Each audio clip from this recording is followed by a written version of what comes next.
సిరాజ్ ప్రస్తుతం అక్కడ ఎవరైతే అంటే ప్రస్తుతం చలికాలం దాని తగ్గట్టు ఉదయం వాతావరణం కూడా సహకరించకపోవటం వల్ల కూడా కొంతమంది దాదాపు బయటికి రావాలంటే వృద్ధులు కానివ్వండి స్త్రీలు కానివ్వండి కొంతవరకు అంటారు అక్కడ పరిస్థితులను బట్టి కాబట్టి తర్వాత ఓటింగ్ సరళి కూడా పెరిగేటువంటి అవకాశం ఉన్నట్టు కూడా వార్తలు వస్తున్న నేపథ్యంలో అక్కడ ఏర్పాట్లు ఎలా ఉన్నాయి ఎవరైతే ఓటర్లు వస్తారో వాళ్ళకి సరైనటువంటి అవసరం తగ్గటువంటి మెడికల్ సర్వీసులు కానివ్వండి మంచినీళ్ళ సౌకర్యం కానివ్వండి ఇవన్నీ కూడా అక్కడ జిహెచ్ఎంసీ ఏ విధంగా ఏర్పాటు చేసింది దానికి సంబంధించినటువంటి ఏర్పాట్లో జిహెచ్ఎంసీ సహకారం ఎలా ఉంది సిరాజ్? ఖచ్చితంగా మార్నింగ్ మనం కోట్ల విజయభాస్కర్ రెడ్డి స్టేడియం వద్దకు కూడా వెళ్ళడం జరిగింది. ఆ ప్రాంతంలోనే పూర్తి స్థాయిలో ఎన్నికల సంఘం ఏర్పాట్లు చేయడం జరిగింది. ఈవీఎంలన్నింటినీ కూడా అక్కడే భద్రపరచడం జరిగింది. రాత్రి ఎన్నికల సిబ్బందికి ఈవీఎంలను కేటాయించడం జరిగింది. ఈవీఎంలతో పాటుగా మీరు అన్నట్లుగా ఇందాక మనం చూపించినట్లుగా మెడిసిన్ తో పాటుగా తాగునీటి అవసరాలు అదేవిధంగా సమీపంలో ఉన్నటువంటి మరుగుదొడ్ల ఫెసిలిటీస్ కూడా ఏర్పాటు చేయడం జరిగింది. కనీస అవసరాలు పెరిగేటువంటి అవకాశం ఉంటుంది కాబట్టి ప్రభుత్వం మరి ముఖ్యంగా ఎన్నికల సంఘం దీని మీద కట్టుదిట్టమైనటువంటి భద్రత చేస్తుంది. మార్నింగ్ 6:30 ఆ ప్రాంతంలోనే ఈవీఎంల పంపిణీ జరిగింది. రాత్రే పూర్తి స్థాయిలో ఎన్నికల సంఘానికి సంబంధించి వివిధ జిల్లాల నుంచి వచ్చినటువంటి ఎన్నికల సిబ్బంది మరి ముఖ్యంగా టీచర్స్ ఎవరైతే ఉన్నారో ఆ టీచర్స్ తో ఆ ప్రాంతంలో వచ్చినటువంటి బస్సులతో కూడా నిండిపోయిన యూసఫ్గూడ ప్రాంతంలో ఉన్నటువంటి ఆ స్టేడియంలో ఇండోర్ స్టేడియంలో దీనికి సంబంధించినటువంటి ఏర్పాట్లన్నీ చేశారు. సో ఈవీఎంల పంపిణీ చేసేసి రాత్రే వారికి దిశానిర్దేశం చేయడం జరిగింది. ఎంతమంది వస్తున్నారు, ఏ ప్రాంతంలో ఏ పోలింగ్ బూత్ లో ఎవరెవరిని అక్కడ నియమించడం జరిగింది, ఆ ప్రాంతంలో ఉన్నటువంటి ఏజెంట్ల యొక్క వివరాలు ఏంటి, వివిధ పార్టీల నుంచి ఎంతమంది ఏజెంట్లు ఉండబోతున్నారు, సో ఒక్కొక్క పోలింగ్ బూత్ లో ఎంతెంత మాత్రం ఎన్నికల్ని పోలింగ్ నమోదయ్యేటువంటి అవకాశం ఉంది, సో ఆ పోలింగ్ కి సంబంధించినటువంటి చార్ట్స్ ఏ విధంగా ఉంది, ఇలాంటివన్నీ కూడా పక్కాగా క్లారిటీతో ఎన్నికల సంఘం ఉన్నటువంటి సిచ్యువేషన్ అయితే చూసాం.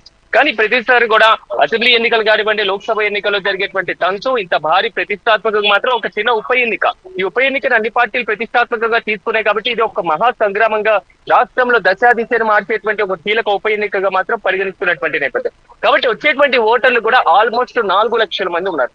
ఈ 4 లక్షల మందికి సంబంధించినటువంటి ఓటర్లు కూడా వచ్చేటువంటి అవకాశం ఉంది కాబట్టి వివిధ పోలింగ్ బూత్లలో వారికి అవసరమైనటువంటి ఫెసిలిటీస్ కల్పించాల్సినటువంటి బాధ్యత ఎన్నికల సంఘం మీద ఉంటుంది. అట్ ద సేమ్ టైం సెక్యూరిటీని కల్పించాల్సినటువంటి బాధ్యత మరోవైపు హోంశాఖ పోలీస్ యంత్రాంగంతో పాటుగా ఆర్మీకి తాజాగా ఇక్కడ కూడా లోపలికి మీడియాను కూడా పంపించేటువంటి అవకాశాలు మాత్రం కొంతవరకు కట్టుదిట్టం చేస్తున్నారు. సో ఎక్కడ కూడా తాకిడి తగ్గించేటువంటి ప్రయత్నం మాత్రం లోపల పోలీసులు చేస్తున్నారు. వచ్చినటువంటి వారు డైరెక్ట్ వెళ్ళడం, ఓటు హక్కును వినియోగించుకోవడం, రావడం ఇలాంటి దాని మీద దృష్టి పెట్టారు. కొంత క్యూ లైన్ లో నిలబడ్డప్పుడు లేకపోతే మార్నింగ్ నుంచి టిఫిన్ చేయనటువంటి సందర్భంలో కొంతమంది అస్వస్థకు గురయ్యేటువంటి అవకాశం కూడా ఉంది. అలాంటి వారి కోసం మెడిసిన్ ఏర్పాటు చేయడం. సో ఇప్పటి వరకు అయితే చలి వాతావరణం విపరీతంగా ఉంది కాబట్టి ఇళ్ల నుంచి జనాలు బయటికి రానటువంటి పరిస్థితి ఉంది. సో చలి వాతావరణాన్ని తగ్గించుకునేటువంటి ప్రయత్నంలో భాగంగా ఆ తర్వాత అంటే ఎండ వచ్చిన తర్వాత మాత్రం కొంతమంది వచ్చేటువంటి అవకాశాలు మాత్రం ఎక్కువగా కనబడుతున్నటువంటి పరిస్థితి. సో ఆల్మోస్ట్ మనం చూసుకున్నట్లయితే మాత్రం పోలీసులు మాత్రం ఇక్కడ భారీగా చేరుకోవడం జరిగింది. పోలీసులకు సంబంధించినటువంటి చర్యల్లో భాగంగా ఓవరాల్ గా ఇక్కడ సెక్యూరిటీని మాత్రం హై రేంజ్ లో చేసినటువంటి పరిస్థితి కనబడుతుంది. సో పక్కన ఆల్మోస్ట్ కూడా పంపించేటువంటి ప్రయత్నం అట్ ద సేమ్ టైం ఇక్కడ వచ్చేటువంటి ఓటర్లకు కూడా ఎవరికి అడ్డు లేకుండా. సో డైలీ మెయిన్ రోడ్ కాబట్టి ఈ మెయిన్ రోడ్ కి సంబంధించినటువంటి విజువల్ ఒక్కసారి మనం చూసుకున్నట్లయితే వచ్చేటువంటి తాకిడి ఎక్కువగా ఉంటుంది కాబట్టి ఇక్కడ ట్రాఫిక్ కూడా ఏర్పడేటువంటి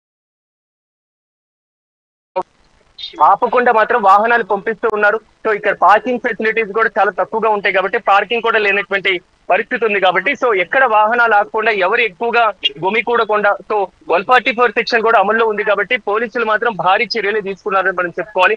లోపల కూడా ఫెసిలిటీస్ అదే విధంగా స్థాయిలో ఉన్నాయి. వచ్చేటువంటి వారందరూ డైరెక్ట్ గా వెళ్ళడం, ఓటు వేయడం, బయటకు వచ్చేసేటువంటి ప్రక్రియ అయితే కొనసాగుతుంది. కొంతవరకు మాత్రం మంది పెరిగేటువంటి అవకాశం ఉన్నటువంటి నేపథ్యంలో ఆ సమయంలో మాత్రం మరింత చర్యలు తీసుకునేటువంటి ఫెసిలిటీస్ ఉంది. మరింత క్యూ లైన్ లో కనుక ఎక్కువగా ఉంటే మాత్రం సాయంత్రం 6 గంటల వరకు క్యూ లైన్ లో ఎవరు ఉంటారో అప్పటి వరకు అందుబాటులో ఉన్నటువంటి వారితో మాత్రమే ఓటు వేయించేటువంటి అవకాశం భారత ఎన్నికల సంఘం ఒక నియమావళి కూడా రూపొందించుకొని ఉన్నటువంటి పరిస్థితి అయితే చాలా స్పష్టంగా కనబడుతుంది. సో పోలింగ్ సరళి పెరగాలి అని మనం కూడా కోరుకోవాలి రహీం. ఎందుకంటే గతంతో పోలిస్తే ఈసారి పోలింగ్ సరళి పెరిగినప్పుడు మాత్రమే ఫలితాలు కీలకంగా ఉండేటువంటి అవకాశం అయితే చాలా స్పష్టంగా ఉంది. జూబ్లీ హిల్స్ లో ఈ ప్రెజెంట్ ఉన్నటువంటి యూసఫ్గూడ గవర్నమెంట్ హై స్కూల్ దగ్గర ఉన్నటువంటి సిచ్యువేషన్ అయితే ఇది.